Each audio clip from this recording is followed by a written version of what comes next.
بسم اللہ الرحمن الرحیم الحمدللہ رب العالمین والصلاة والسلام علی سیدنا محمد وعلی آلہ واصحابہ اجمعین۔ السلام علیکم ورحمۃ اللہ وبرکاتہ۔ ناظرین کرام، کیا کبھی ایسا ہوا ہے کہ زندگی کے مشکلات نے آپ کو چاروں طرف سے گھیر لیا ہو، دل بے چین ہو، راستے بند نظر آئے، دعائیں قبول ہوتی محسوس نہ ہوں اور ہر طرف اندھیرا دکھائی دے؟ ایسے وقت میں انسان لوگوں کے دروازے کھٹکھٹاتا ہے، دنیا کے سہارے تلاش کرتا ہے، مگر دل کا سکون پھر بھی نہیں ملتا۔ لیکن قرآن مجید ایک ایسا نسخہ دیتا ہے جو نہ صرف دل کو سکون دیتا ہے بلکہ اللہ کی مدد کو بھی اپنی طرف متوجہ کرتا ہے۔ آج ہم سورہ بقرہ کی آیت نمبر 45 کی تفسیر سمجھیں گے، جس میں اللہ تعالیٰ فرماتا ہے کہ زندگی کی ہر آزمائش، ہر غم اور ہر پریشانی کا حقیقی سہارا صبر اور نماز ہے۔ یہ صرف بنی اسرائیل کے لیے نہیں بلکہ قیامت تک آنے والے ہر مسلمان کے لیے کامیابی کا راستہ ہے۔ وَاسْتَعِینُوا بِالصَّبْرِ وَالصَّلَوَاتِ وَإِنَّهَا لَكَبِیرَةٌ إِلَّا عَلَى الْخَاشِعِینَ۔ ترجمہ: اور صبر اور نماز کے ذریعے اللہ سے مدد مانگو، اور بے شک یہ نماز بہت بھاری ہے مگر ان لوگوں پر نہیں جو خشوع رکھنے والے ہیں۔ یہ آیت بنی اسرائیل کو مخاطب کر کے نازل ہوئی کیونکہ وہ اللہ کے احکام پر عمل کرنے میں سستی کرتے تھے۔ اللہ تعالیٰ نے انہیں سمجھایا کہ اگر تم اپنی اصلاح چاہتے ہو اور اپنے گناہوں سے نجات چاہتے ہو اور اللہ کی مدد چاہتے ہو تو اس کا راستہ صبر اور نماز ہے۔ اور اگرچہ یہ خطاب بنی اسرائیل سے ہے، لیکن مفسرین کرام فرماتے ہیں کہ یہ حکم پوری امت محمدیہ کے لیے بھی ہے۔ یہاں اللہ تعالیٰ فرماتے ہیں وَاسْتَعِینُوا، یعنی ہر مشکل، ہر آزمائش، ہر خوف، ہر غم اور پریشانی میں سب سے پہلے اللہ کی طرف رجوع کرو۔ دنیاوی اسباب اختیار کرنا اسلام کا حصہ ہے، لیکن دل کا سہارا صرف اللہ ہونا چاہیے۔ مومن جانتا ہے کہ اصل مدد صرف اللہ کے ہاتھ میں ہے، جیسا کہ قرآن میں فرمایا گیا، اور اگر اللہ تمہاری مدد کرے تو کوئی تم پر غالب نہیں آ سکتا۔ سورہ آل عمران 160۔ صبر سے مدد کیوں لیں؟ قرآن نے سب سے پہلے صبر کا ذکر کیوں کیا؟ کیونکہ ہر عبادت، ہر نیکی اور ہر آزمائش میں صبر کی ضرورت ہوتی ہے۔ علماء نے صبر کی 3 قسمیں بیان کی ہیں۔ نمبر 1 ہے اللہ کی اطاعت پر صبر۔ اس میں آتا ہے نماز، روزہ، زکوٰۃ اور دیگر عبادات پر ثابت قدم رہنا۔ دوسرا، گناہوں سے بچنے پر صبر، خواہشات نفس اور شیطان کے وسوسوں کا مقابلہ کرنا۔ تیسرا ہے مصیبتوں پر صبر، بیماری، مالی نقصان، غم، تکلیف یا کسی آزمائش میں اللہ پر راضی رہنا۔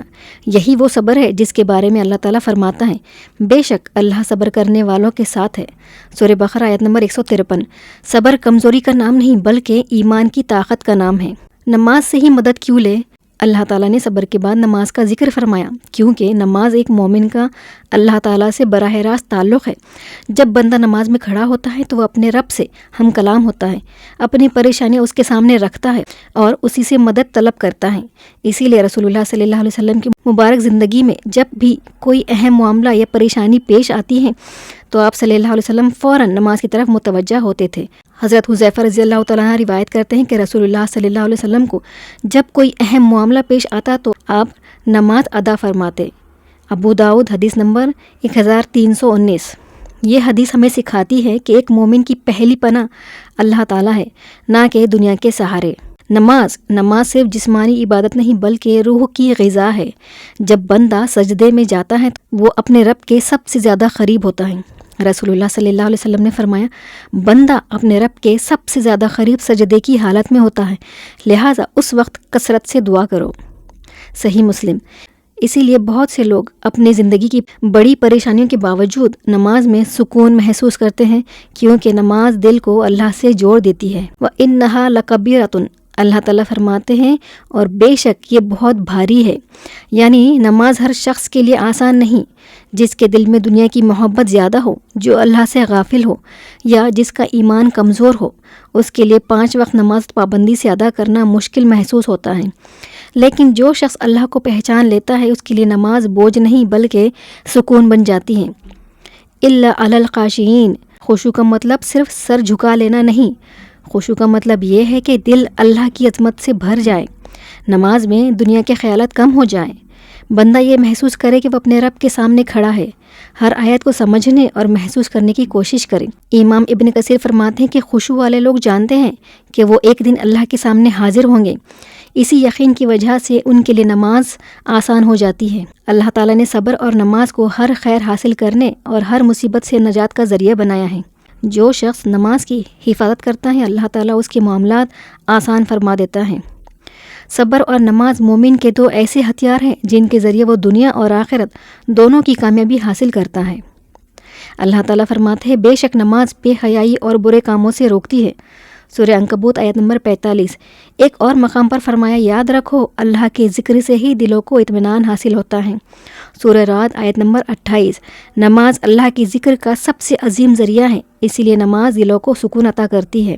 ناظرین، اگر ہم صرف اس ایک آیت پر دل سے عمل کر لیں تو ہماری زندگی کا انداز بدل سکتا ہے۔ آئیے دیکھتے ہیں کہ اللہ تعالیٰ ہمیں کیا سکھا رہا ہے۔ نمبر 1، ہر مشکل میں سب سے پہلے اللہ کی طرف رجوع کریں۔ آج اکثر لوگ پریشانی میں سب سے پہلے لوگوں کے دروازے کھٹکھٹاتے ہیں، لیکن ایک سچا مومن سب سے پہلے اپنے رب کے سامنے ہاتھ اٹھاتا ہے۔ اسباب اختیار کرنا ضروری ہے، لیکن دل کا بھروسہ صرف اللہ پر ہونا چاہیے۔ نمبر 2، صبر کمزوری نہیں ایمان کی طاقت ہے۔ بعض لوگ سمجھتے ہیں کہ صبر کا مطلب خاموش رہنا یا ظلم برداشت کرنا، جبکہ اسلام میں صبر کا مطلب اللہ کی رضا کے لیے ثابت قدم رہنا ہے۔ صبر انسان کو ٹوٹنے نہیں دیتا بلکہ مضبوط بناتا ہے۔ رسول اللہ صلی اللہ علیہ وسلم نے فرمایا صبر روشنی ہے، صحیح مسلم۔ جس کے دل میں صبر ہو وہ آزمائش میں بھی اللہ کی رحمت دیکھتا ہے۔ نمبر 3، نماز صرف فرض نہیں مومن کا سہارا ہے۔ بہت سے لوگ نماز کو ایک ذمہ داری سمجھتے ہیں، لیکن حقیقت میں نماز اللہ کی طرف سے ایک عظیم تحفہ ہے۔ جب دنیا میں کوئی انسان آپ کی بات نہ سنے تب بھی اللہ ہر نماز میں آپ کی بات سنتا ہے۔ اسی لیے رسول اللہ صلی اللہ علیہ وسلم نے فرمایا میری آنکھوں کی ٹھنڈک نماز میں رکھی گئی ہے۔ سوچئے جس عبادت کو رسول اللہ صلی اللہ علیہ وسلم اپنی آنکھوں کی ٹھنڈک فرمائے وہ ہمارے لیے بوجھ کیسے ہو سکتی ہے۔ نمبر 4، خشوع نماز کی جان ہے۔ صرف جسم کا کھڑا ہونا کافی نہیں، دل کا بھی اللہ کے سامنے جھکنا ضروری ہے۔ شیطان کی سب سے بڑی کوشش یہی ہوتی ہے کہ نماز میں انسان کا دل دنیا کی طرف لگا رہے، اسی لیے نماز سے پہلے وضو، اذکار اور چند لمحے سکون سے بیٹھنا خشوع پیدا کرنے میں مدد دیتا ہے۔ آج دنیا میں بے چینی، ذہنی دباؤ، ڈپریشن، خوف، معاشی پریشانیاں اور خاندانی مسائل عام ہو چکے ہیں۔ لوگ سکون کی تلاش میں مختلف راستے اختیار کرتے ہیں، لیکن قرآن 1400 سال پہلے ہی اصل علاج بتا چکا ہے۔ صبر اور نماز سے مدد مانگو۔ جو شخص اللہ سے اپنا تعلق مضبوط کر لیتا ہے وہ مشکلات کے باوجود امید نہیں کھوتا۔ اپنے آپ سے چند سوالات کرے، کیا مشکل وقت میں میری پہلی پناہ اللہ ہوتا ہے؟ کیا میں 5 وقت نماز وقت پر ادا کرتا ہوں؟ کیا میری نماز میں خشوع ہے یا صرف ظاہری حرکات ہے؟ کیا میں آزمائش میں صبر کرتا ہوں یا فوراً شکایت شروع کر دیتا ہوں؟ اگر ان سوالوں میں کمی محسوس ہو تو یہی وقت ہے اپنی اصلاح کا۔ سورہ بقرہ کی آیت نمبر 45 ہمیں یہ سکھاتی ہے کہ صبر مومن کی طاقت ہے۔ نماز اللہ سے تعلق کا مضبوط ترین ذریعہ ہے۔ اللہ کی مدد انہی لوگوں کو نصیب ہوتی ہے جو اس پر بھروسہ کرتے ہیں۔ خشوع کے ساتھ ادا کی گئی نماز دل، روح اور زندگی کو بدل دیتی ہے۔ یہ آیت ہمیں یاد دلاتی ہے کہ دنیا کے تمام سہارے ختم ہو سکتے ہیں مگر اللہ کا سہارا کبھی ختم نہیں ہوتا۔ اے اللہ ہمیں ہر حال میں صبر کرنے کی توفیق عطا فرمائے۔ ہماری نمازوں کو خشوع و خضوع والی نمازیں بنا دے۔ ہمیں اپنی مدد، رحمت اور ہدایت سے کبھی محروم نہ فرما۔